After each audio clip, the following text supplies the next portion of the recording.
મુસ્લિમોની લીલા કરેલી દાન કરેલી જે મિલકતો છે, વકફની અંદર જે મિલકતો આપેલી છે, એ મિલકતો પર સરકારની સીધી નજર આવી ગયેલી છે અને આ મિલકતોને પચાવી પાડવા માટે આ વકફ બિલને લાગુ કરવામાં આવ્યું છે।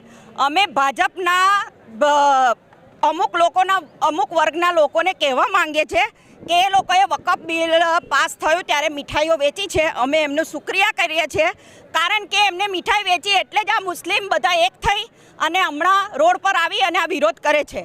અમારે આ સરકારને એટલું કહેવાનું છે કે તમે નોકરી માટે, ધંધા રોજગાર માટે કોઈ બિલ લાવતા નથી, ઓનલી ફોર મુસ્લિમ સમાજ, માઇનોરિટી સમાજને તમે ટાર્ગેટ કરો છો।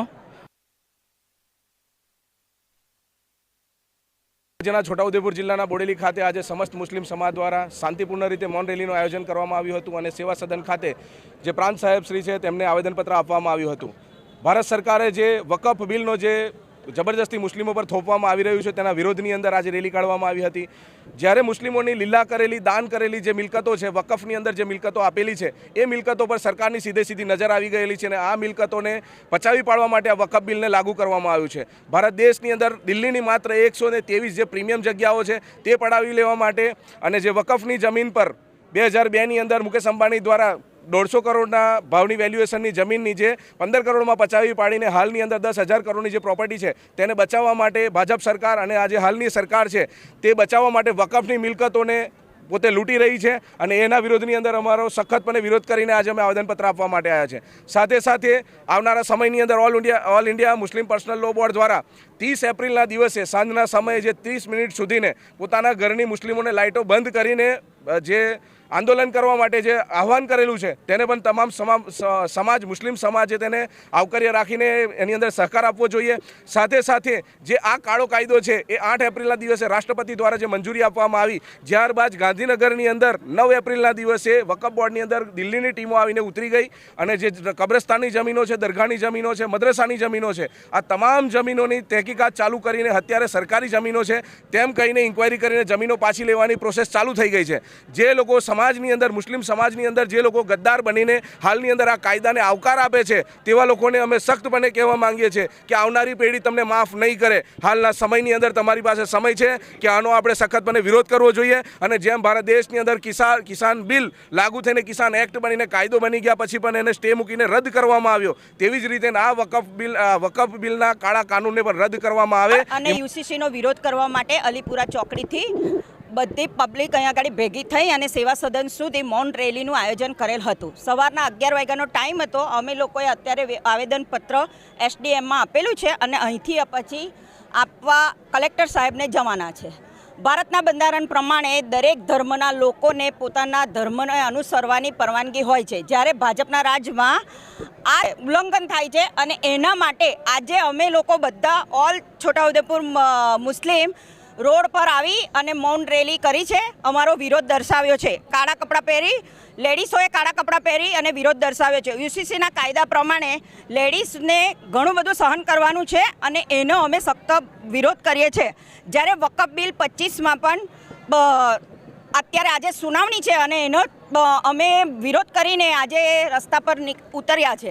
યુસીસીના કાયદા પ્રમાણે પિતરાઈ ભાઈઓ પર પણ આ કાયદો લાગે છે, દત્તક બાળકો પર પણ લાગે છે। જ્યારે ગુજરાતમાં યુસીસીનો કાયદો અમલમાં ના આવે એના માટે અમે બધા સાથે મળીને એક મંચ પર આવેદનપત્ર આપવા આવ્યા છે। અમે ભાજપના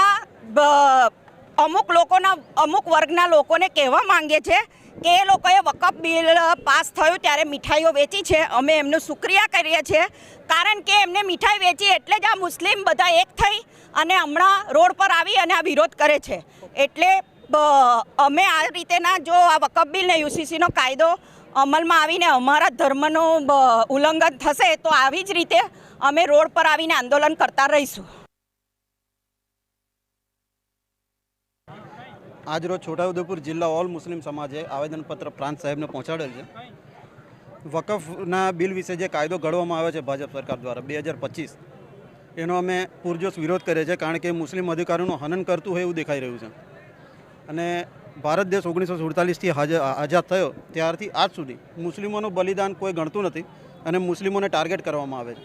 અમારી બસ એટલી જ વિનંતી છે કે તમે આ કાયદાનો સુપ્રીમમાંથી જે પહોંચેલ છે સુપ્રીમ કોર્ટમાં એનો પૂરજોશ વિરોધ કરી એની રજૂઆત જે કરેલ છે એનો તમે ફગાવી દેશો? ભારત દેશના જે ભાજપ સરકાર ગેરબંધારણીય વકફ બિલ 2025 અને યુસીસી જે કાયદો લાવ્યા છે આ લોકો, એ તમામ ભારત દેશમાં, ગુજરાતમાં અને આજે છોટાઉદેપુર જિલ્લા ઓલ મુસ્લિમ સમાજે તમામ સમાજના લોકો ભેગા થઈને બોડેલી તાલુકા સેવા સદનમાં આવેદનપત્ર આપ્યું છે. અમારે આ સરકારને એટલું કહેવાનું છે કે તમે નોકરી માટે, ધંધા રોજગાર માટે કોઈ બિલ લાવતા નથી. ઓનલી ફોર મુસ્લિમ સમાજ, માઇનોરિટી સમાજને તમે ટાર્ગેટ કરો છો. તો આ સરકાર શું કરવા માંગે છે? અને આના વિરુદ્ધની અંદર અમારા રાષ્ટ્રીય ચેરમેન ઇમરાન પ્રતાપ ગઢી એ બી સુપ્રીમ કોર્ટની અંદર પીએલ દાખલ કરી છે અને બધી બહુ પીએલ દાખલ કરી છે. આ લોકોએ ભાજપના તાનાશાહીમાં રાજ્યસભામાં અને લોકસભામાં આ લોકોએ બિલ પાસ કરી દીધું છે.